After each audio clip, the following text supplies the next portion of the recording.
அல்லாஹ்வுடைய தூதர் ஸல்லல்லாஹு அலைஹி வஸல்லம் மிக அழகாக சொல்கின்றார்கள், லிஸ்ஸாயிமி ஃபர்ஹத்தான், நோன்பாளிக்கு 2 மகிழ்ச்சி இருக்கிறது. யஃப்ரஹுமா, அந்த 2 மகிழ்ச்சியை கொண்டு இவன் சந்தோஷம் அடைகிறான். இதா அஃப்தர ஃபரிஹ, நோன்பு திறக்கும் போது சந்தோஷம் அடைந்து விடுகிறான். இது எல்லா நோன்பாளிக்கும் கிடைச்சிரும்.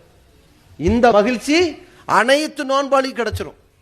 அதே நேரத்தில் வ இதா லக்கிய ரப்பஹு ஃபரிஹ பிஸௌமிஹி, அவன் இறைவனை சந்திக்கும் போது தனது நோன்பினால் அவன் சந்தோஷம் அடைவான்.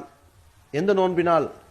உள தூய்மையாக வைத்த நோன்பினால், அந்த நோன்பின் மூலம் பெற்ற பயிற்சியினால், அந்த நோன்பின் மூலம் கிடைத்த பாடத்தினால், அந்த நோன்பின் மூலம் தன் ஆயுள் முழுக்க ஒழுக்கத்தோடு கண்ணியத்தோடு அச்சத்தோடு நடந்ததினால் அவன் அல்லாஹ்வை சந்திக்கும் போது மகிழ்ச்சி அடைவான்.